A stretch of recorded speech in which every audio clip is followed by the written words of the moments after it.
আমি আজকে নিয়ে আসলাম 11টা সংখ্যা বাংলা বর্ণমালা সহজভাবে শিখা এবং লেখা।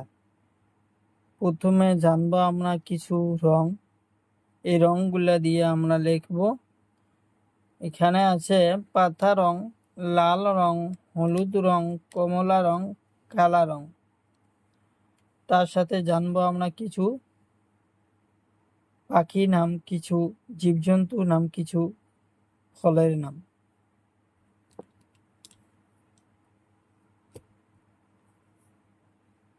হলুদ রং সরিয়, সরিয়তে অজগর, অজগরকে সবাই দেখি ভয় পায়, অজগরকে সবাই দেখি ভয় পায়।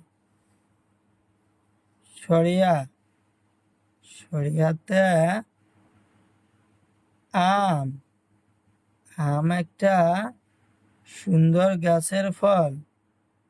আম, আম খাইতে আমরা ভাল পাই। সরিয়াতে আম। হাসইতে ইটা, ইটা কাদা মাটি তৈরি। ইটা দিয়ে আমরা বহুত কিছু কাম করি। কালা রং, হাসরি দীর্ঘইতে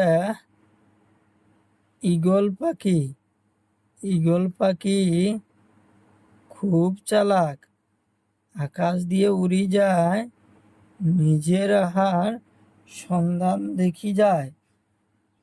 হসৌ, হসৌতে উট পক্ষী, উট পক্ষীর গলা লম্বা, উট পক্ষীর গলা লম্বা, উট পক্ষীর গলা লম্বা।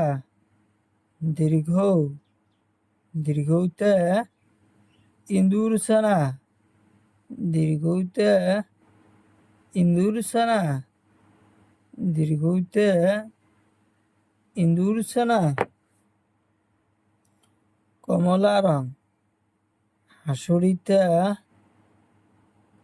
ঋষি মহাশয়, হাসরিত ঋষি মহাশয়, ঋষি মহাশয় সবসময় ধ্যানে থাকে। এটা আপেল, আপেল আমরা খাইতে খুব ভাল পাই। আপেল একটা সুন্দর ফল। ওইটা ঐরাবত, ঐরাবত মানে হাতি, হাতি জঙ্গলে থাকে, হাতি পাহাড়ে থাকে। লাল রং, ওতে ওলকবি, গলায় ধরে ওলকবি। ওতে ঔটেঙা, ঔটেঙা খাইতে খুব সুস্বাদু, ঔটেঙা খাইতে খুব ভালো লাগে।